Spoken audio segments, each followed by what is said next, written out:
우리가 사는 현대 사회는 과거 그 어느 시대보다 눈부신 발전을 이루었습니다마는 그 이면에는 어두운 그림자가 있음도 사실입니다.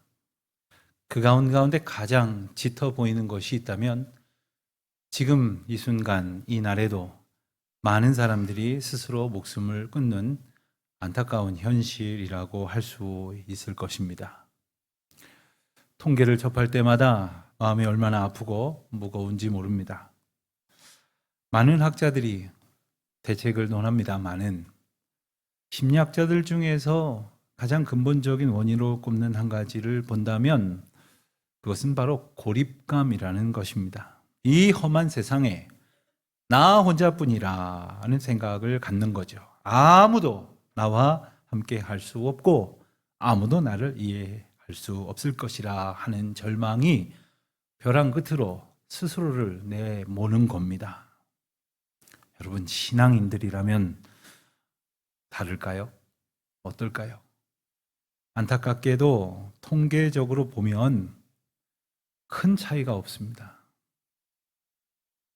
그럴 수밖에 없을 것이라고 생각드는 또 한 가지 아픔이 느껴지는 것은 그러한 절망의 상황 가운데에서 하나님이 나를 버리셨나 보다, 하나님이 나를 버리셨을지도 모르겠다 하는 절망이 더해졌기 때문이 아닐까 하는 생각을 해봅니다. 이런 마음은 단순한 외로움과는 차원이 다른 것입니다. 그 마음이 드는 순간 존재의 의미나 이유를 잃어버리고 모든 것과 단절되어져서 우주 한복판에 마치 먼지 한 톨처럼 버려진 듯한 두려움이 느껴지는 거죠. 어쩌면 십자가에 계셨던 예수님도 그런 심정이셨을 것 같습니다. 그 위에서 겪으신 영혼 육의 극심한 고통 가운데에서 예수님은 이렇게 절규하셨지 않습니까? 나의 하나님, 나의 하나님, 어찌하여 나를 버리셨나이까?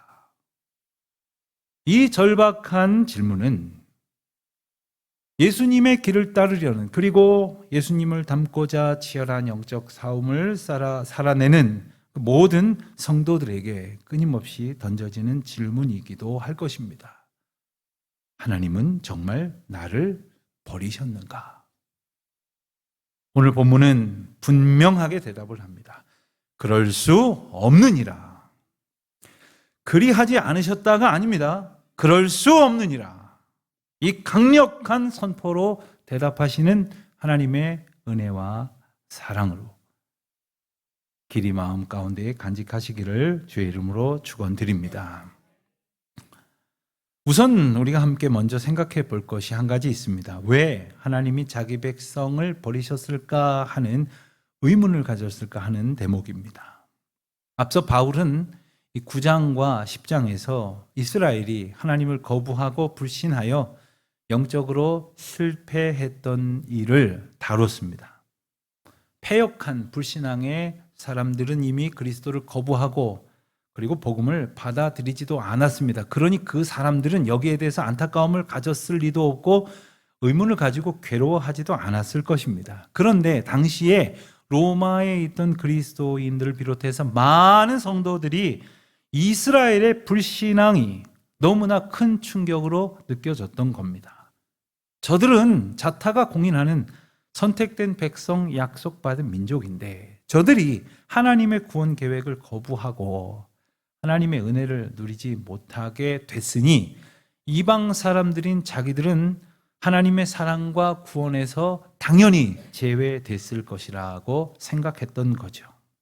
사실 가만히 들여다보면 인간이 하나님을 거역하고는 스스로 악한 길을 걸어갑니다. 그래 놓고는 하나님이 나를 버리셨다고 불평을 하는 거죠. 어려운 일 만났을 때 하나님을 붙들지 아니하고 내 뜻대로 되지 아니하였을 때 하나님께 간구하지 않으면서 혹은 사단의 공격과 죄의 유혹의 길로 제 발로 걸어가 놓고 하나님이 나를 버리셨을 것이라고 그렇게 예단한다는 거죠. 그러면서 한 걸음 더 나아가서 하나님이 말씀하신 약속은 이미 폐기되었나 보다 이렇게 여겼다는 겁니다. 하나님은 모든 것을 아시고 모든 계획을 가지고 계실 것이라고 하는 순전한 믿음보다는 내 눈앞에 보이는 답답한 현실과 실패의 상황 앞에서 하나님이 나를 포기하셨나 보다 이렇게 단정한다는 겁니다. 자, 그 결과는 무엇이겠습니까? 말할 것도 없이 좌절과 낙심뿐일 것입니다. 바울은 단호하게 선포합니다. 그럴 수 없느니라. 그리고 그 확실한 증거로 자기 자신을 내세웁니다. 바울은 말합니다. 1절에서 나도 이스라엘인이요 아브라함에게서 난 씨요 베냐민 지파입니다. 사실 바울은 이 말만 하려는 것이 아니었습니다. 실제로 우리가 아는 것처럼 바울이 어떤 사람이었습니까? 예수 믿는 사람을 잡아 죽이겠다고 동서사방으로 살기 등등하여 다니던 자 아닙니까? 그런 바울을 하나님께서 구원하여 주셨는데, 예수님께서 찾아가 만나 주셨는데, 하물며 하나님의 약속을 받은 이스라엘을, 당신의 백성들을 버리셨겠는가 하는 겁니다. 바울은 구체적인 증명을 2절에서 이렇게 이어갑니다. 하나님이 그 미리 아신 자기 백성을 버리지 아니하셨나니. 여기서 미리 아셨다라는 표현은 나중에 될 일을 미리 알고 있다는 뜻이 아닙니다. 미리 선택하셨다. 예정적이고 섭리적인 하나님의 사랑을 의미하는 것입니다. 그러니까 하나님의 선택은 우리가 잘 아는 것처럼 인간의 행위나 어떠한 자격에서 근거하지 않습니다. 우리도 알죠. 우리의 허물과 죄를 누구보다도 잘 알고 있지 않습니까? 그럼에도 불구하고 신실하신 하나님은 우리를 택하시고 인도하시는 그 약속에서부터 전혀 흔들리지 않으시는 분입니다. 아멘입니까? 우리가 붙들어야 할 소망이 있다면 바로 이것입니다. 우리가 세상에서 많은 사람을 만납니다. 그 사람들이 때로는 우리를 좋아합니다. 인정합니다. 그런데 한편으로 어떤 불안이 있습니까? 저 사람이 날 싫어하면 어떡하지? 나를 오히려 이제는 나쁘게 평가하고 안 되겠다. 내치면 어떡하지? 그러나 우리 하나님은 결코 그런 분이 아니시라는 거예요. 우리 형편이 어떠하든지 신실하게 우리를 인도하시는 주님의 사랑을 기억해야 할 것입니다. 바울은 하나님이 자기 백성을 버리지 아니하셨다는 사실을 증명하려고 이스라엘 역사상 가장 유명한 사건 하나를 오늘 본문에서 소개를 합니다. 선지자 엘리야가 갈멜산에서 바알과 아세라를 추종하던 850명의 이방 선지자들, 거짓 선지자들과 영적 대결을 벌여서 극적인 승리를 거둔 바로 그 사건을 이룹니다. 그런데 승리도 정말 그 승리의 감격도 잠깐이었던 것 같아요. 이내 엘리야는 이세벨의 살해 위협으로 인하여 두려움에 빠집니다. 그리고는 벌벌 떨면서 광야로 도망을 가죠. 결국 깊은 절망으로 말미암아 아무도 돌아볼 수 없는 곳에 들어가서 이렇게 부르짖습니다. 3절입니다. 주여, 그들이 주의 선지자들을 죽였으며 주의 제단들을 헐어버렸고 나만 남았는데 내 목숨도 찼나이다. 나를 죽이려 합니다. 이렇게 하나님 앞에 간절한 마음으로 부르짖습니다. 그가 겪고 있는 극심한 절망, 그리고 고립감과 패배감이 느껴지십니까? 우리 하나님 4절에서 응답하십니다. 내가 나를 위하여 바알에게 무릎을 꿇지 아니한 사람 7,000명을 남겨두었다. 하나님께서 하나님을 위하여, 즉 하나님의 구원의 역사를 이루시려고 사람을 남겨두셨는데 몇 명이요? 7,000명을 남겨두셨다는 거예요. 엘리야의 눈에는 아무도 보이지 아니하였지만 하나님께서는 하나님의 일을 하나님이 하시기 위하여 하나님이 예비하신 백성들이 있었다는 거예요. 성경에 등장하는 숫자들은 대부분 의미를 갖습니다. 상징적 언어입니다. 7이라는 숫자는 성경에서 가장 대표적인 완전수입니다.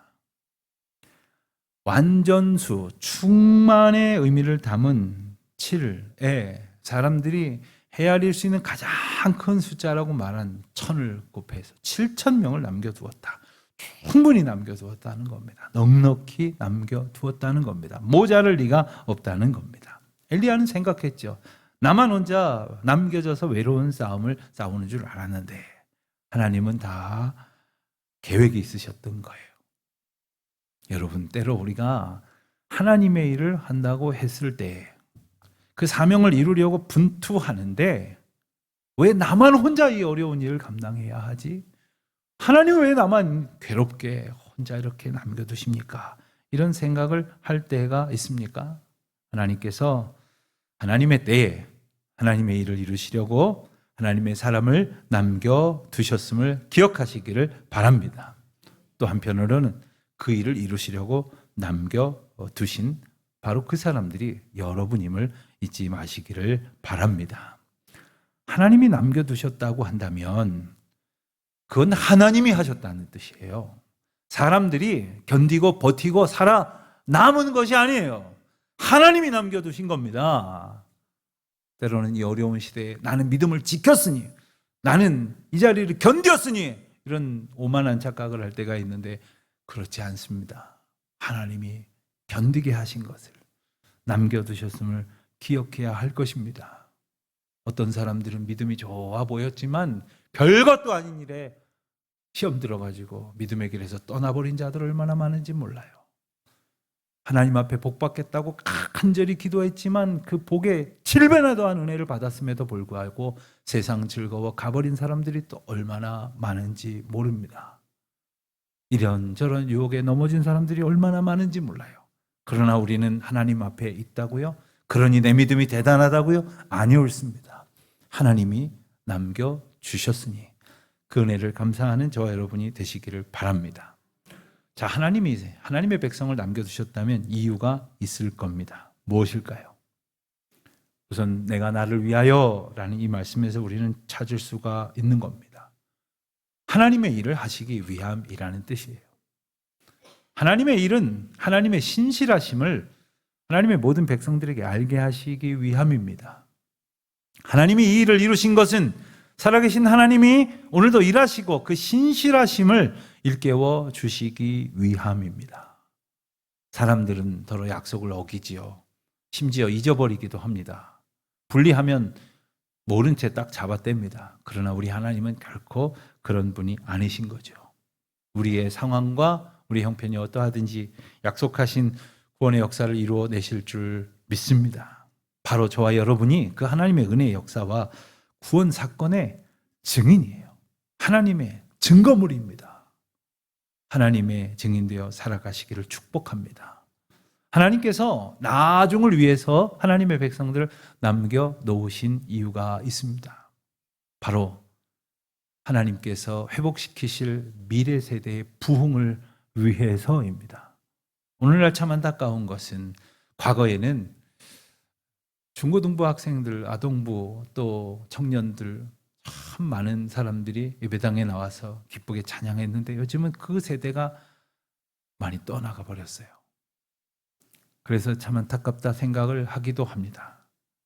그러나 그렇지 않을 겁니다. 하나님께서 하나님의 부흥의 역사를 이루시기 위해서 저와 여러분을 남겨진 씨앗으로 보존하시고 하나님의 때에 다시금 부흥의 역사를 이루실 줄로 믿습니다. 그렇다면 어떤 사람들이 남겨질까요? 오늘 본문 말씀은 분명히 일러주세요. 하나님의 은혜로 남겨진다. 오직 하나님의 은혜로 남겨진다는 사실을, 우리가 이 자리에 있을 수 있는 것은 전적인 하나님의 은혜라는 사실을 일깨워 주십니다. 그렇습니다.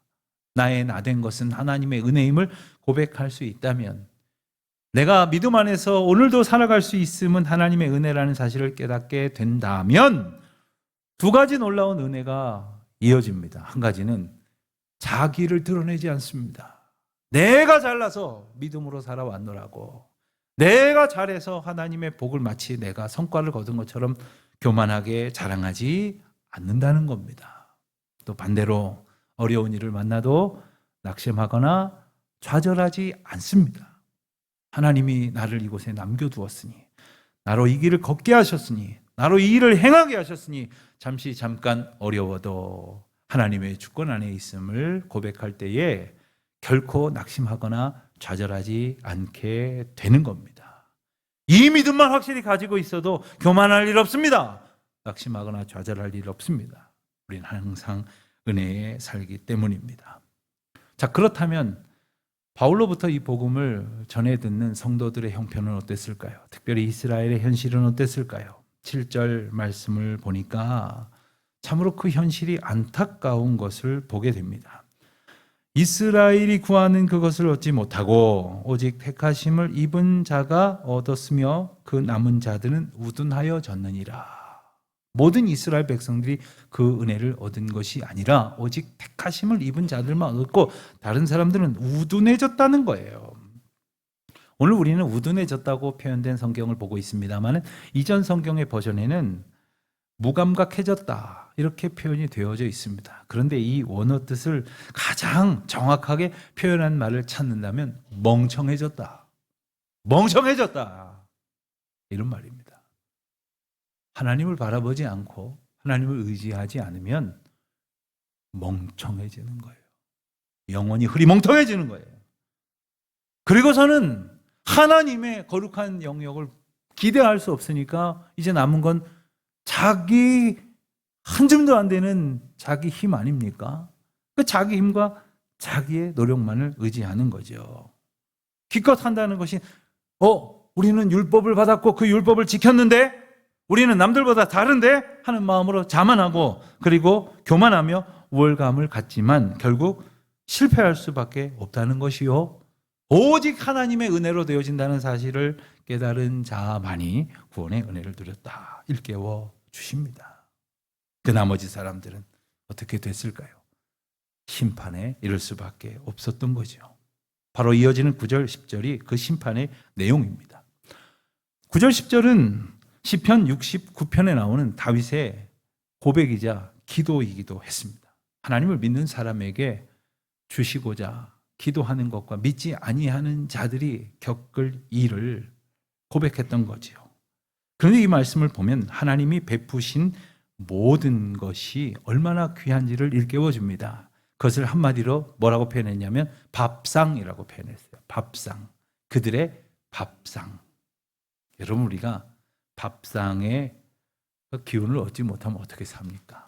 근데 먹을 것만이 아니에요. 우리에게 주어지는 모든 것이 다 하나님의 은혜요. 하나님이 우리에게 주시는 밥상이 되는 겁니다. 그런데 그 밥상이 어떻게 됐다고요? 오히려 거치는 것이 되고 덫이 되고 넘어지는 것이 되고 올무가 되었다는 거예요. 밥상은 먹고 힘내라고 은혜로 주신 것인데 남들에게 주시지 아니하였던 귀하고 복된 것들을 가득히 주셨는데 왜 그것이 그들에게 올무가 되었을까? 왜 거치는 것이 되었을까? 여러분들에게 주신 재물과 지식과 명예와 권세와 사랑하는 가족들과 좋은 이웃들이 하나님께 감사할 이유가 되지 못하면 어떻게 되느냐?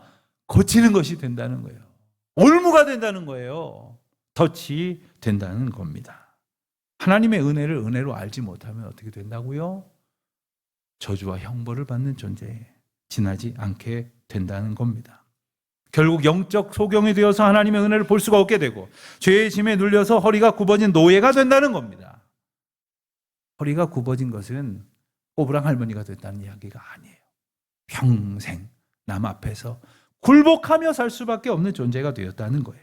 모든 것이 하나님의 은혜임을 고백하지 아니하면 결국 우리는 죄악 가운데에 굴복하며 사단의 종노릇하며 살 수밖에 없는 것이니 우리에게 차려주신 이 귀한 밥상을 주님의 영광 가운데 찬송의 이유로 살아가는 저와 여러분이 되시기를 소원하는 것입니다.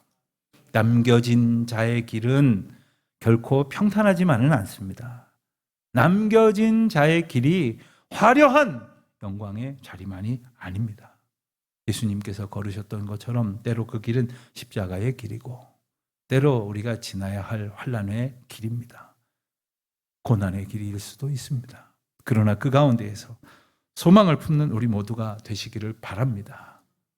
어제나 오늘이나 영원토록 변함없으신 그리스도의 그 사랑이 일하시는 하나님 앞에서 역사하게 될 것이라는 소망을 기억하시는 저와 여러분이 되시기를 바랍니다. 하나님은 오늘도 일을 하십니다. 우리를 붙드시고 우리를 통해서 수많은 사람들이 이 복음을 듣게 하시려고 열방을 향하여 주의 사랑의 복음을 확장시켜 주실 그 일을 하시려고 오늘 우리를 택하시고 남겨진 자로 살게 하셨다는 것을 기억하여 그 소망을 품는 저와 여러분이 되시기를 바랍니다. 하나님의 영광에 참여하는 소망을 가지십시오. 우리가 살아가는 세상 때로 참 어둡습니다. 참남합니다. 답답합니다. 괴롭습니다. 슬프고 안타깝습니다. 그러나 살아계신 하나님께서 하나님의 방식으로 일하실 하나님의 영광의 순간을 소망하면서 묵묵히 주신 은혜를 기억하며 찬송 가운데 살아가는 저와 여러분 되시기를 주님의 이름으로 축원드립니다.